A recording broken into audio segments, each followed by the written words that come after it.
Hello and welcome. And today we're going to be talking about sleep and specifically about how to fall asleep or how to go back to sleep once you've woken, because we all know how annoying it is when we wake up in the middle of the night and it's like, oh my goodness, how are we going to go back to sleep? Sleep, as we know, is one of the main pillars of health, along with diet and exercise. And I think sleep could possibly be argued as one of the most important pillars, on the basis that you may be following your diet or your exercise plan religiously and suddenly you find it doesn't work. And quite often that could be the underlying factors that if you're not getting enough sleep, it can make all the good work that you've done on the other two just disappear. So I think sleep is so important for us. And so today I'm very pleased to say that I'm joined by author and psychotherapist Philip Carr-Gomm, who is going to share with us his 6-step program for better sleep in his new book, The Gift of the Night. Welcome, Philip. Hello, Katrina. It's lovely to be here. So the book, I'd always like to hold the book up, but whether you can see it and whether I get it in focus is another matter. I found the book I just found it was really easy to read, really easy to understand, and full of practical tips that I could understand straight away and felt that I could action very quickly as well. And they're all bound up in Philip's 6-step program, which combines lots of evidence-based research, which I have to say, Philip, I just thought was very impressive because it's all listed at the back, so you can go and do more in-depth research, along with good anecdotal methods. So we're basically combining mind, body, and spirit. So lots of things that we all instinctively know, but one would say, well, where's the clinical evidence? And more often than not, we don't need clinical evidence to know that something works. So after I've waffled a bit, Philip, tell us a little bit about your background before we launch into how to get to sleep. Sure, yes. Well, so I'm a psychologist and psychotherapist, and a while back, probably about 6 or 7 years ago now, my wife suffered a period of insomnia related to the menopause. Very, very common, not sufficiently recognized really by doctors, but very common. And it was really hard for her for a number of years. And apparently I wasn't sympathetic to her. So it turned out, I thought I was being very sympathetic, but what can you say except, oh dear, another bad night. I'm sorry to hear that. Would you like a cup of tea? That was the level of my sympathy, and apparently wasn't enough. So what happened is I ended up experiencing insomnia myself for a couple of months. And then I discovered how unpleasant it was and how debilitating it was. And there are 2 kinds of insomnia. Well, 3 really. The first kind is when you have difficulty going to sleep, dropping down.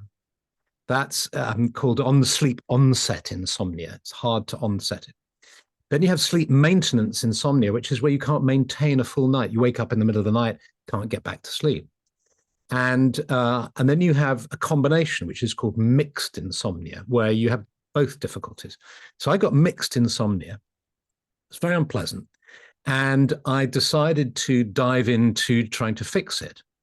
And so I took a course in CBT for insomnia, cognitive behavioral therapy for insomnia, through the British Psychological Society, training for that, because it has a very high success rate, 70%. Which is very good. But I also, because I'm interested in alternative approaches, I found alternative approaches really helpful too, like yoga nidra, hypnotherapy, and so on. And then the sort of obvious occurred to me, really, which is why don't we take sleep science, evidence-based approaches to fixing insomnia, and combine them with alternative approaches? Because the only reason the alternative approaches are in the other camp, as it were, the non-evidence-based one, is because nobody's spent the money and the time on doing the research. It's incredibly expensive to do the research. And if you're researching something like yoga nidra or hypnotherapy, there's no drug involved in it. So you can't really make any money from doing your research. So it doesn't get done. But thousands of people swear by these alternative methods. So I thought, let's take an integrative approach. Let's integrate the two, best of both worlds. And so I started with myself, and I was able to fix my insomnia. Then I took a group of about 40 people who agreed to beta test a program that I kind of developed out of that. And that was fantastic. I shared a whole bunch of recordings with them that I'd made and a program I'd made with them, and refined it thanks to their feedback. And then I rolled it out as an online sleep clinic, which people can do. It's sort of automated, as it were. So there are just audio tracks and lessons that people can work through. And then more recently, I put it all together in a book, which has just come out. And I did an audiobook version, because the great thing about an audiobook is you can read. I give 13 ways to drop into sleep in the book. And then 5 of those I give scripts for. And in the book, the scripts are printed, but of course, with an audiobook, you can actually speak them. So I speak them in a nice, slow, soporific voice. So people can use the audiobook to nod off if they want. I didn't want to state the obvious joke there. I'm not sure what the obvious joke is. I can't. You know, how quickly do people go to sleep reading your book? Reading my book. Yes. That was it. So yes. And I think that's what I really liked, is the way that you took, you know, first of all, each chapter is very small, so you can do chapter by chapter and feel that you've fully understood what the message is in each of those chapters. And when you go through things, you think, gosh, that's obvious, but quite often we don't see the bleeding obvious, do we, in front of us? That's exactly it. It's very, I think we're trained not to look for the obvious. And because we're bombarded with so much information, it's really hard organizing information and sort of doing a triage of what's valuable and what's not valuable is a big job. We're having to face that all the time, you know, with the internet, and the amount of information we have to process. So what I've tried to do in the book is, you know, I've done all, you know, research and read lots of other books about how to approach insomnia, and I made various decisions based on that. I mean, every book I've done, I've always read the other books on it, because there's no point in repeating what other people are saying, and you want to learn as well. Lots of books on how to approach insomnia spend an inordinate amount of time telling you how bad it is if you don't get enough sleep. And I thought, well, we know that. You know, you've bought the book because you want to get to sleep. You don't want to be told how awful it is. Because one of the things that stops you from sleeping is worry. And the one thing I noticed straight away when I started to get insomnia is that I was lying there and I was worrying that I wasn't getting to sleep. And then I was remembering that worry is bad for you. So I was worrying about the fact that I was worrying. So I was sort of double worrying. And I thought, this has got to stop. This is, you know, so worrying people about the bad consequences from not sleeping well is unnecessary. And so I thought, let's just dive into the book and get cracking straight away with a very straightforward program that you know. So that's what I've done. One of the things that I really liked, and we've done a few sleep chats before with experts, and I think I've mentioned this before, I'd always found intrinsically that I just felt that if I couldn't go to sleep, I wasn't to worry about it, because my body would make me go to sleep naturally when it needed to. And so sort of that alleviated my worry about not sleeping. And then it was actually quite nice to see that, which is sort of what you've explained as well in the book, is to actually, I mean, but you take it a step further in the sense to embrace that period when you can't sleep and completely change your view on it. Exactly, because you know the way a lot of the time we might find ourselves saying, "I need more me time." You know, if you lead a busy life, you've got, you know, a partner and kids, and you know, and there's a part of you inside saying, "I really want to go off somewhere on holiday on my own, or have a me time, or have a spa day, or so." Well, the reality is, you get me time every day for about 8 hours. Where it's just you in the bed, and I mean there might be somebody next to you in the bed, but it's basically you in the bed, and so why not treat that as your retreat time? And if you're not sleeping, don't worry about it, and use it. I mean, use it to listen to music. What I did is I never have time to listen to music during the day, so I thought there are all these composers that I've never really got into their music because I don't haven't got the time. So I made playlists of music that I'd wanted to listen to that I hadn't had a chance to. And then I expanded it into meditation. I often find myself telling myself, I don't have time to meditate. So, okay, well, here's your chance. Got loads of time. The one thing, there's a quote I put in the book from the psychiatrist Viktor Frankl, who talks about sleep being like a white dove that lands on your hand. And as soon as you pay attention to it, it flies away. So there's a very interesting sort of dance you have to do. On the one hand, to make an effort to sleep better, but not to be overly preoccupied by it. Otherwise, you start to worry and be overly concerned about it. And I think that's possibly why there's this interesting phenomenon that a lot of people who have insomnia just put up with it. It's incredible the amount of people, about a third of the adults that you meet will have sleep difficulties. And it's quite an interesting conversation opener to ask, because people usually aren't terribly threatened by that. I have a friend who's a GP who said when he has new clients, he has an acronym, SAFE. And SAFE is how he approaches a conversation with a person. New client coming into his office, start off, ask them, how are you sleeping? What's your sleep like? Because people are quite open about that. They're happy to talk about it. Then go on to alcohol. And do you drink much? Do you maybe have a drink in the evening to help you get to sleep? But if you go straight in with the alcohol, people will, throw the defenses up. Then ask them about food, eating, and then ask them about exercise. So about a third of the people that you meet are going to have sleep difficulties. But a lot of those people, if you just chat to friends and so on, it'll turn out that they've had it for years and years, and they don't do anything about it. And a part of them, I think, knows at one level that worry doesn't help. They've tried that. They've probably spent years worrying about it, tried various things in a sort of half-hearted way, and then have given up. And just put up with it as a sort of fact of life. But the interesting thing about the sleep problem is that it is fixable. Like I said, CBT has a 70% success rate, which is extraordinary, really. So you can have a very high success rate. And it's also a field of medicine or psychology or health where there's surprisingly little disagreement. So, for instance, if you're a psychotherapist and you're working with, say, depression or psychosis or PTSD or whatever, you can spend your whole life dedicated to that. Spend your whole life looking at depression, attending academic conferences every year, reading all the new books that come out, the different theories, and there'll be competing theories, arguments within the discipline about it, and so on. And on top of that, your success rate won't be fantastic, probably, just because they're really intractable, these things.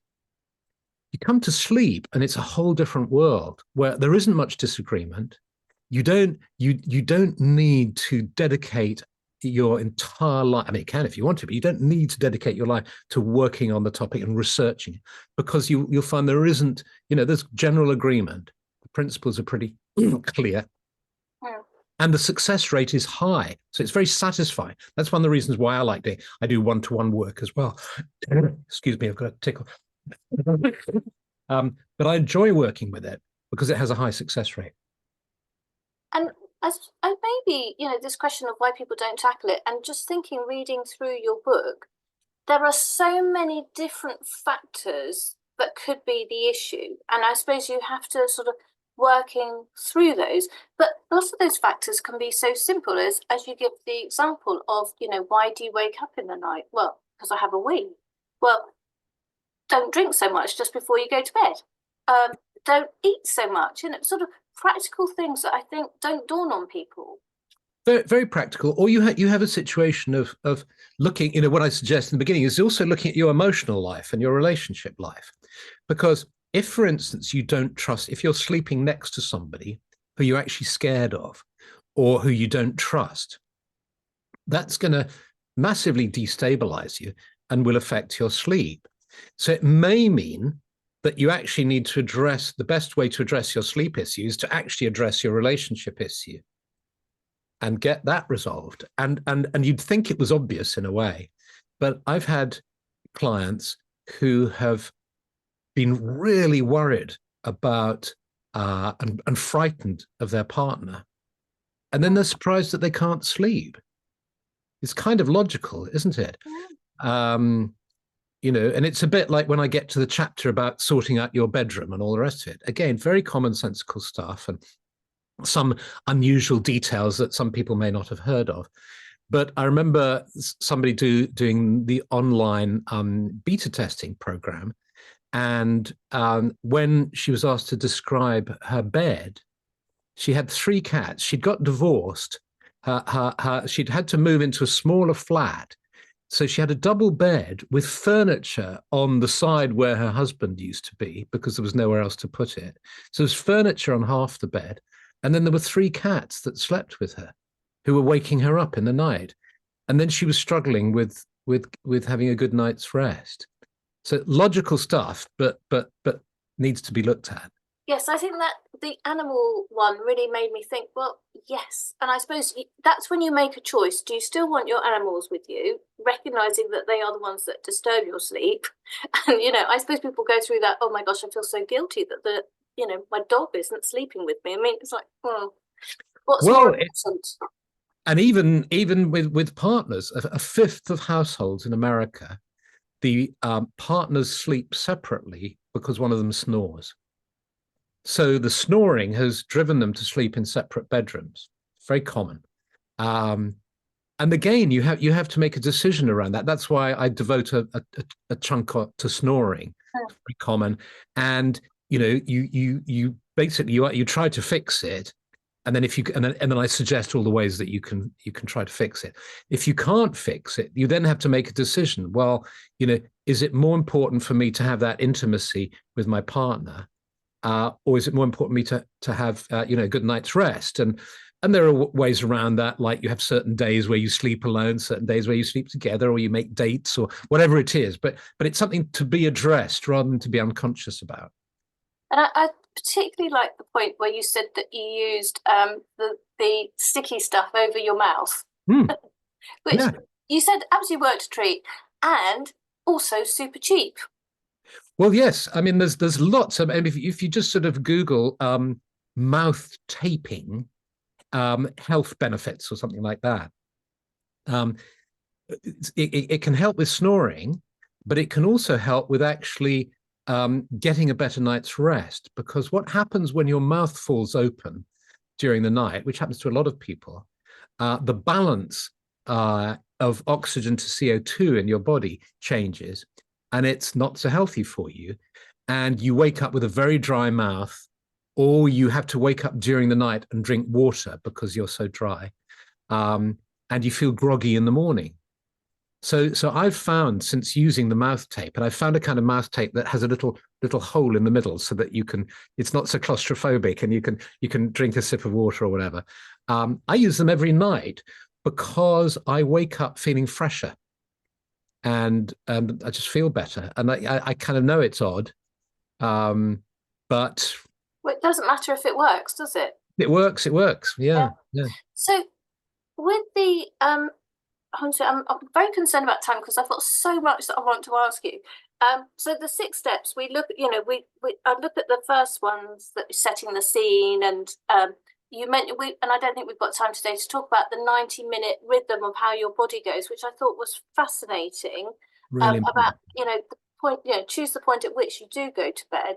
And then you come to something called, taking your medicine. I can't remember how you phrase it. With 13 really easy to understand different techniques. And I like the idea is just that you were saying, read them. If it doesn't sound for you, just skip on to the next one. And it could be that, the combination, maybe one just does the trick, or it could be 5 of them that does the trick. And so, if you don't mind, I pulled out my favourites. If we could just discuss those ones, I thought they were fascinating. And the first one, and I don't know how to pronounce this word, as you know, the because I haven't got my glasses on, I can't read it. So it's sophrology. Sophrology. And I was very fascinated that it's, as you said, that they use it a lot in France. It's super popular and everyone knows about it, but we really don't know about it here. That's right. It was developed by a neuropsychiatrist, and it's huge in the French-speaking world. Every little town in France will have a sophrologist, Oh, and it's a combination, really, of sort of mind-body techniques. You can see it almost like enhanced mindfulness. You can think of mindfulness and then add in some simple physical exercises and some visualizations, and that's kind of what it is. And so I trained in it a while back and find it really useful. And there's a particular technique they have. It's the only technique of those 13 that you do during the day, not when you're actually going to sleep. And it's essentially you're rehearsing in your mind a really good night's rest. And then there are various sophrology techniques of stretching and breathing and so on that a little sequence you work through. The whole exercise takes about 10 minutes, and you just do it every day for 10 minutes for about a week. And what it does is it sets up a new neural pathway. It works with neuroplasticity, this wonderful way in which the brain creates pathways physically, amazingly, within the brain. And you essentially, in this altered state of consciousness, having done these special techniques, you see yourself having a really good night's rest, waking up fresh in the morning, having had a really great sleep. And you just do that. You just run it like that. And what's happening is you're creating this new pathway. So it just becomes easier and easier for you to follow in the same tracks. It's a technique that's used in sports psychology, where you do visualization. You're getting a hole in one, or public speaking if you're doing therapy for people with public speaking. Just imagine you're going up to the podium and you're giving an amazing talk and so on. You see everybody clapping at the end, and you sort of do. So when you actually get up on the podium, you've sort of done it already. You've done it 10 times already. You walk up. It's not new. You're not scared by the newness of it because your brain has been through this scenario 10 times before. So it's kind of working on that principle. Then the other one that I know that you particularly like, and another thing that you've actually trained in, is the yoga side of it. Well, that's a technique which is very powerful, which is called yoga nidra. And it's the only bit of yoga where you don't have to twist your body around, which is great. And listeners may be familiar with this from the end of a hatha yoga class, when you often will lie down, having done all the stretches and the asanas and so on. You lie down and the teacher takes you through a sort of relaxation sequence. Lots of people nod off at that point. And what it is you're lying down and you just hear a voice that invites your consciousness to move around your body. So you just visualize different parts of your body, and you're moving around. It's very soporific, very soporific. You just wander around your body like that. And then there are other techniques. If you're not asleep by the end of that, which most people are, you add in a few more techniques and so on. So that's yoga nidra. That's very effective. Then there was the lateral scan. Lateral scan. Well, again, this is very simple technique. And I've had people in the online clinic who have just used this. And this, I think I give in the first lesson in it. And I get emails from people saying, that's all I need. Thank you. I'm done. This works for me. And what it is a lot of people will be familiar now with body scans from mindfulness exercises. It's really where you allow your consciousness to scan up your body, and you just up or down your body in your awareness. And the difference with this is you scan up one leg, and then you just move your awareness up your leg, and then you just notice how heavy it feels and at what temperature it feels, and the sort of sense of space that it occupies. You just do that check. Then you flip over and you do the other leg.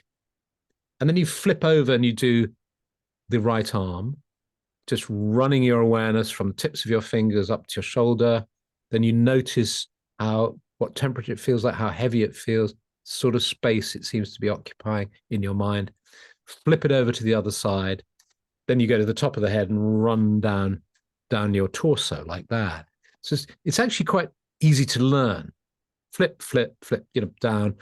And it's something about the flipping that is very soporific when you do it. And even if, as with yoga nidra, even if it hasn't sent you to sleep, it'll make you very, very relaxed. And then you can make a choice. You can say, okay, I think I'll do that again. And then you just run yourself through the sequence again, and then with a bit of luck, nod off. Or you can just sort of float and drift in that sort of sleepy sort of state. Mm. And I think one of the others, which I think you said is also one of your favourites, Mm. and this would definitely send me to sleep, Mm. would be the day review. Yeah, yeah. So that's really where you just lie in bed, and you shouldn't do it if you've had an awful day that's No. been traumatic and difficult and stressful and all the rest of it. But what you do is you lie in bed and you reverse the movie, as it were, of what you did during the day. So you remember being in the bathroom brushing your teeth like that, and then you remember what you were watching on telly just before you went to bed like that. You can choose whether you want to sort of think about it as well. Oh yeah, that was an interesting documentary. That was fascinating. Or you can just remember it as an act, as it were. Then you go back to supper time and what you had for supper, and then you go back through the day and you just tootle back through the day to the morning. For me, it's very rare that I get to the beginning of the day. But a few times I've got to the beginning of the day and I'm still awake. Then I try to go back through the night to the previous day and then start going back through the previous day. Yeah, I think yeah, I definitely think that's a really good idea. But I think it's also good on other levels, helping your mental health.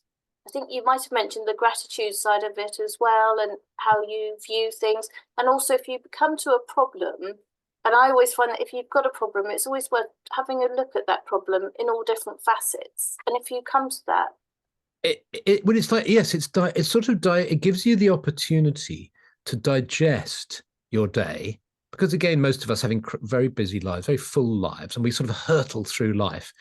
So it's a chance, on the one hand, to sort of enjoy the fruits of the day and to think about and to do some gratitude practice, which scientific studies now show really help you. Think, oh, that was lovely, and now I'm really grateful that I went and experienced that. And even if it's very simple stuff like somebody smiling at you in the street, or the documentary that you watched or someone, yeah, that's lovely, and it's great.